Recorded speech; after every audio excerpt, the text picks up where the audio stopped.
Et oui, c'est le printemps, l'été arrive, là, dans quelques jours c'est l'été. On aime bien boire du thé glacé, Constance. C'est rafraîchissant, oui. N'est-ce pas? Eh bien, souvent quand on boit du thé glacé, nous buvons ce genre de... Ça là, hein. de soda industriel, disons. Ouais. Donc, ce qu'on peut faire de suite, c'est déguster et de voir la différence entre ce thé industriel, plutôt foncé. Je vous ai fait 2 verres, allez-y, n'hésitez pas à goûter. On peut les goûter. Allez-y, oui. Et un J'ai pris le plus rempli, ça se fait pas, tenez. J'ai fait un thé glacé maison. Alors, je l'ai fait hier comme ça, tout à infuser, et j'ai fait 2 infusions différentes. C'est-à-dire que j'ai fait une infusion à froid, qui est ici, et une infusion à chaud.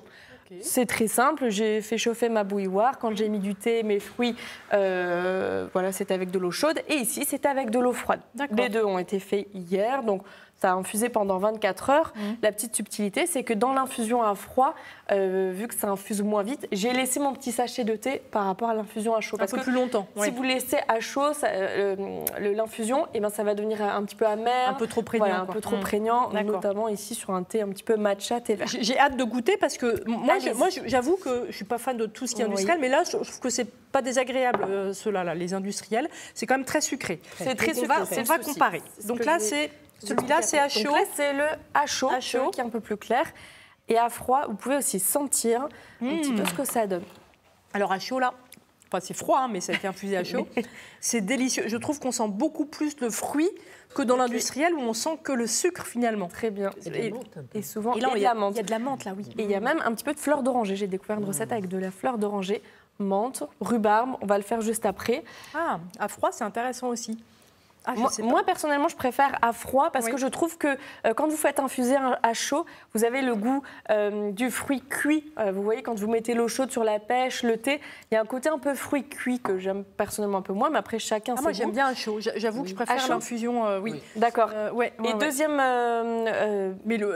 deuxième avantage du à froid, c'est que vous gardez tout ce qui est nutriments du fruit. Donc ça, c'est extrêmement intéressant. Mais les deux sont, je trouve, meilleurs et plus intéressants en goût que celui qui est industriel, encore une fois, qui est très sucré, où finalement, trop sucré, où on ne reconnaît pas trop le goût du fruit, d'ailleurs.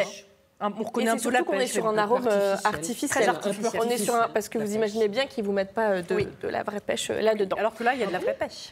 Alors, comment tu as fait? Alors, comment on va faire notre infusion? Donc, on part d'eau froide. On va faire une infusion à froid tous ensemble ici. Donc une bonne eau froide, voilà.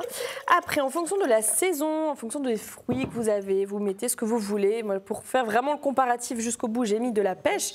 C'est pas encore trop la saison, donc elles sont pas très sucrées. Mais on va... Et t'as mis quoi? Et là, est-ce que vous reconnaissez ce que c'est ce fruit? Je crois que c'était du kiwi, mais non, c'est de la rhubarbe. C'est de la rhubarbe, effectivement. J'ai les voisins qui m'ont ramené de la rhubarbe. Donc, un petit morceau de rhubarbe. Ce qu'il faut faire surtout, c'est le couper en morceaux parce que plus vous coupez votre fruit, mieux ça sera puisque ça va développer tous les arômes. C'est comme la menthe. Si vous mettez juste une feuille, bon, c'est bien, ça va infuser. Mais quand des petits bouts de menthe, quand on fait des mojitos, vous savez, on la pile et c'est beaucoup mieux en termes de goût. Voilà, on met un petit sachet de thé. Ah, tu mets quand même du thé. Alors tu mets quoi comme thé? Alors moi, j'ai pris un thé vert très classique. Et du miel aussi pour le côté sucré, puisque le but, c'est de ne pas forcément mettre de sucre. Un bon miel ici de châtaigne, du Périgord. On est sur du thé glacé, donc on met des glaçons, évidemment. Ah oui, évidemment. Et tout ça, ça évite tout ce qui est maladie NASH. Peut-être que vous connaissez, c'est la maladie du soda, c'est-à-dire le foie gras. Parce que quand on consomme beaucoup de produits sucrés, notre foie le stocke sous forme de graisse. Et donc, il y a énormément, aujourd'hui, il y a 200 000 cas en France de malades NASH, la stéato-hépatite non alcoolique. Non alcoolique.